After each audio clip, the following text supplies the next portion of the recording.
Definitely Jagadam is one of those very special films which is very close to my heart. అది story విన్న దగ్గర నుంచే ఆ జగడం movie అంటే నాకు ఎందుకో చాలా చాలా ఇష్టం. It's got a very different concept. Sukubai చేసిన ఫిల్మ్స్ లోనే కూడా జగడం ఇస్ ఆల్వేస్ అ వెరీ ఒక superior concept and very different concept ఉన్న ఫిల్మ్ అని నా feeling.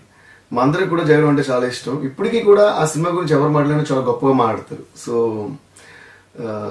We can never forget Jagadam. Sukkubhai అంటే ఆ సినిమా లైక్ హౌ వైలెన్స్ అనేది how it influences the kids. ఒక చిన్న వయసు నుంచే ఒక చిన్న వయసు నుంచి మన సొసైటీలో మన చుట్టూ జరిగే వైలెన్స్ ని చూసి ఎలా ఇన్ఫ్లుయెన్స్ అవుతున్నారు, దాన్ని అండర్ దట్ ఇన్ఫ్లుయెన్స్ అయ్యి వాళ్ళ లైఫ్ లో వాళ్ళు ఎలా అలా మారాలనుకుంటున్నారు అనే దాన్ని ఒక జర్నీగా చూపించి ఫైనల్ గా వాట్ ద హీరో రియలైజెస్ అనేది చాలా బ్యూటిఫుల్ గా చూపించిన ఒక మూవీ జగడం. అండ్ అలాగే ఆ హీరో రామ్ కి ఒక తమ్ముడు క్యారెక్టర్ ఉంటుంది. ఆ తమ్ముడికి అన్నకి మధ్య జరిగే ఆ సీన్స్ కానీ and how he tries to last climax లో ఒక చిన్న కిడ్ కి ఎలాగా the hero tries to advise అనేది నాకు చాలా నచ్చిన విషయాలు ఆ మూవీలో. సుకుబాయ్ జనరల్ గానే ఏ మూవీ చేసినా కూడా చాలా డిఫరెంట్ గా ఆలోచిస్తారు. ఈ జగడం అనేది ఇంకా ఒక స్టెప్ అహెడ్ అనేది నా feeling. So we can never forget that film. అందులో సాంగ్స్ విషయానికి వస్తే ప్రతిదీ చాలా కొత్త రకంగా విచిత్రంగా ఉంటుంది దాని కాన్సెప్ట్స్ అంతా. అంటే జగడం అనే టైటిల్ పెట్టారు కాబట్టి ఫస్ట్ నే వైలెన్స్ మీద సినిమా రన్ అవుతుంది కాబట్టి వైలెన్స్ అని ఒక సాంగ్ చేద్దాం, ఒక మైకేల్ జాక్సన్ కైండ్ ఆఫ్ స్టైల్లో ఒక సాంగ్ ఉంటే బాగుంటుందని అనిపించింది నాకు. అప్పుడు సుకుబాయ్తో చెప్పారు, violence is a passion, violence is a fashion, violence is a wake up call to the distraction ఏదో లైన్ పెట్టారు, బాగుంది డైలింగ్ అన్నారు. అప్పుడు అలా స్టార్ట్ చేసాం. అండ్ అలా ప్రతి సాంగ్ కూడా ఒక్కొక్క డిఫరెంట్ కాన్సెప్ట్ లో చేసాము. అలాగే బోస్ గారి లిరిక్స్ ఒక హైలైట్ ఈ జగడ మూవీ పాటలకి. అండ్ అలాగే సాహితీ గారి లిరిక్స్. ఇంకో పాట ఈ వైలెన్స్ అనే పాట అయిపోయిన తర్వాత 5 feet 8 inches కింగ్ లాంటి సీనుగాడు 5 feet 4 inches సుబ్బలక్ష్మికి పడిపోయాడు. ఈ పాట చేయాలనుకున్నప్పుడు సుకుబాయ్ నాతో చెప్పింది అంటే కానీ జనరల్ గా ఒక లవ్ అనేది ఒక రెండు ఎమోషన్స్ మధ్య చేస్తాం. ఇద్దరు మనుషుల మధ్య వాళ్ళ ఎమోషన్స్ బట్టి ఒక లవ్ చేస్తాం కదా. నువ్వంటే ఇలా ఇష్టం, అలా చేస్తే ఇష్టం, ఇలా చేస్తే ఇష్టం, సో నీలో ఈ విషయం నాకు నచ్చుతుంది, అలా ఉంటుంది జనరల్ గా లవ్ సాంగ్ అంటే. ఇది అలా కాకుండా రెండు వస్తువుల మధ్య ప్రేమలా కావాలని నేను షాక్ అయ్యా. ఇదేంటి లవ్ అంటే జనరల్ ఎమోషన్ అది కదా చెప్తాం, ఎలా చెప్తున్నారు అంటే ఇది అస్సలు ఎమోషనే కాదు, ఒక అట్రాక్షన్ అనుకో. ఒక ఇంత హైట్ ఉన్న ఒక మనిషి, ఇంత హైట్ ఉన్న ఒక మనిషితో అలా ఏదో ఒక రెండు వస్తువుల మధ్య అని చెప్పారన్నమాట. సో వస్తువుల మధ్య అనేది ఎలాగే ఎస్టాబ్లిష్ చేస్తాను ఆలోచిస్తూ అప్పుడు హైదరాబాద్ లో అప్పుడు కేబీఆర్ పార్క్ లో డైలీ వాకింగ్ వెళ్ళేవాడు. అలా వెళ్తూ ఒకరోజు వాకింగ్ వెళ్తున్నప్పుడు ఆ కేబీఆర్ పార్క్ లో తట్టిన టక్కని అంటే వాళ్ళ హైట్స్ మెజర్మెంట్స్ తో చెప్తే రెండు వస్తువులు లాంటి ఫీలింగ్ వస్తుందా అని. అప్పుడు 5 feet 8 inches కింగ్ లాంటి సీన్ ఉగ్గాడు 5 feet 4 inches సుబ్బలక్ష్మికి పడిపోయాడు అనో ఫ్రేజ్ వచ్చింది. అప్పుడు వెంటనే నేను సుకుబాయ్ కాల్ చేశాను. సుకుబాయ్ ఎక్కడున్నారంటే అప్పుడు ఫిల్మ్ నగర్ చుట్టూ కేబీఆర్ పార్క్ తిరుగుతుంటే ఎక్కడో ఫిల్మ్ నగర్ జంక్షన్ జాయిన్ అవుతుంది కదా. సో ఇలా ఫిల్మ్ నగర్ లోనే ఉన్నాను డైలింగ్ అని అన్నారు. సో నేను ఇలా కేబీఆర్ లో వాక్ చేస్తున్నాను, అవుటర్ సర్కిల్ లో వాక్ చేసేవాడు, ఫుల్ సర్కిల్ వాక్ చేస్తూ వస్తున్నాను. మీరు ఆ జంక్షన్ వచ్చిన ఒకసారి కరోనా ఒక చిన్న ఐడియా మీతో షేర్ చేసుకోవాలని అన్నమాట. సరే అని చెప్పి అలా వాక్ చేసి అక్కడికి వచ్చినప్పుడు సుకుబాయ్ రోడ్ మీదకి వచ్చి అక్కడ వెయిట్ చేస్తున్నారు. నేను రోడ్ క్రాస్ చేసి అటు వెళ్ళి డైలింగ్ ఈ ఐడియా ఏంటంటే అక్కడ రోడ్ మీద పాడా 5 feet 8 inches కింగ్ లాంటి సీనుగాడు 5 feet 4 inches సుబ్బలక్ష్మికి పడిపోయాడు టాండా అని విన్న వెంటనే డాలింగ్ ఇది అద్దరిపోయింది, సూపర్, ఇది ఫిక్స్, నువ్వు చేశాను. ఓకే డాలింగ్ చెప్పి మళ్ళీ బాగా చెప్పేసి నేను మళ్ళీ కేబీఆర్ పార్క్ లో చెప్పి వాకింగ్ కంటిన్యూ చేశా. ఆయన ఇంటికి వెళ్ళిపోయాడు. సో అలా స్టార్ట్ చేసాను. దాని తర్వాత నేను వచ్చేసిన స్టూడియోకి. దాన్ని అసలు చాలా విచిత్రంగా స్టార్ట్ చేశాను ఆ సాంగ్ రికార్డింగ్ కూడా అప్పుడు అని అనుకోలేదు. వేరే ఏదో సాంగ్ రికార్డింగ్ కోసం గిటారిస్ట్ అది పిలిచా.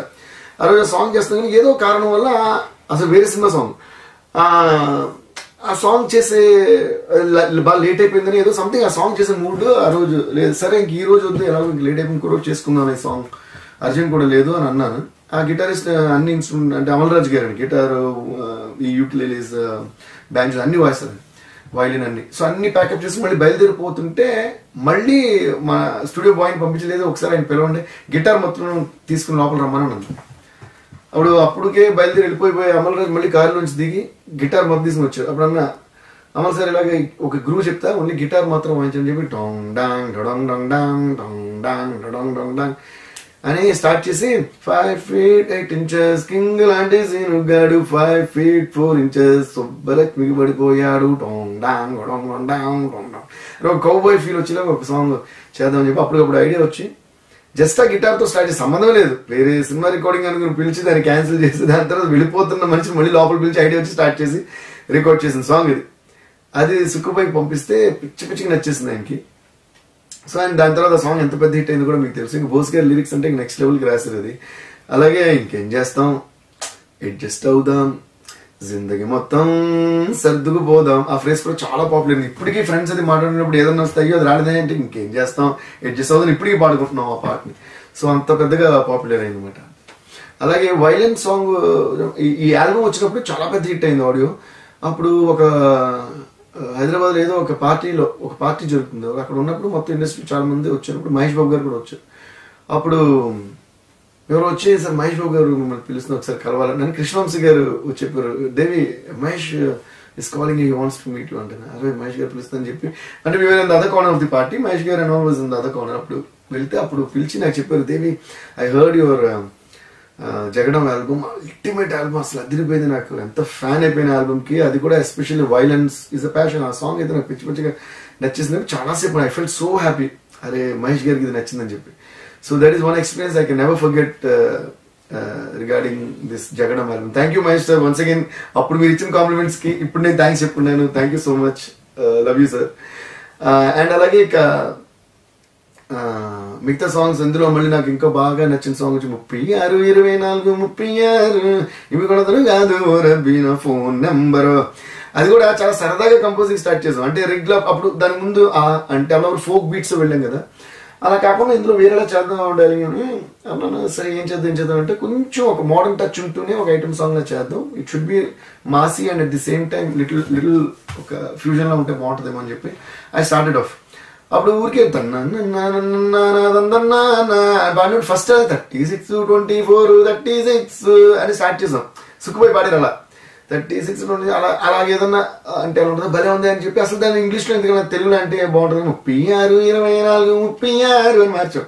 అరే బాగుందని ఇది ఫోన్ నెంబర్ అని అలా. ఇంకా అక్కడ నుంచి సాహితీ గారికి ఇస్తే ఇంకా ఆయన ఆల్రెడీ లిరిక్స్ లో ఆయన అసలు అదొకటేస్తారు. ఇంకా ఆయన భలే ఫన్ వచ్చేలాగా ఆ లిరిక్స్ రాశారు. అండ్ దట్ సాంగ్ ఆల్సో జారే జారే జారే జారే ఊరే ఊరే అని అది కూడా పెద్ద పాపులర్ అయింది. సో ఇంకెలా చెప్పాలంటే ఇంకా చాలా ఎక్స్పీరియన్సెస్ ఉన్నాయి ఇందులో. దాని తర్వాత ఒక బిగ్గెస్ట్ ప్లస్ పాయింట్ ఆఫ్ జగడం అని అడిగితే అంటే సుక్కు గారి story writing, dialogue and taking వాటితో పాటు ఇంకొక పెద్ద హైలైట్ ఏంటంటే రత్నవేల్ గారి సినిమాటోగ్రఫీ అన్డౌటెడ్లీ.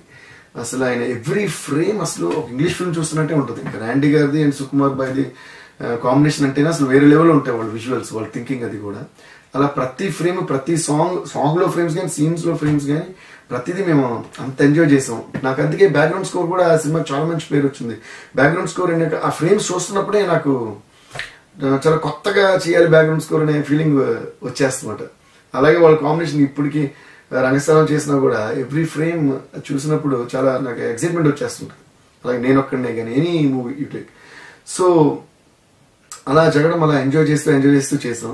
అండ్ రామ్ అప్పుడు అనుకున్నాను ఫస్ట్, అరే ఇదేమో ఇంత మాసీగా ఉంది కదా, మరి రామ్ అప్పటికంతా ఇంకా లేత కుర్రోడు కదా అది ఎలా అని చాలా మందికి అనిపించేది. కానీ ఆ మూవీలో చూసినప్పుడు అప్పుడు అర్థమైంది అందరికి, ఓహో ఆ సినిమా ఆ story that kind and how Ram carried that movie was amazing అన్నమాట. సో తను అంత మెచ్యూరిటీతో ఆ సినిమా చేసాడు. అండ్ ఆ సినిమాలో ఆ హీరో జర్నీ చూస్తే మీకు అర్థమవుతుంది బిగినింగ్ నుంచి ఎండ్ వరకు what all he goes through. It's like life journey యాక్చువల్గా సినిమా చూస్తే, how he goes through all that and final గా తను ఎలాంటి కైండ్ ఆఫ్ రియలైజేషన్ కి తను ఇదవుతాడు and what kind of feeling he emotes in the end అనేది beautiful journey of that movie. So Jagadam is one movie that I'll always be which will always be closest to my heart and with evergreen memories.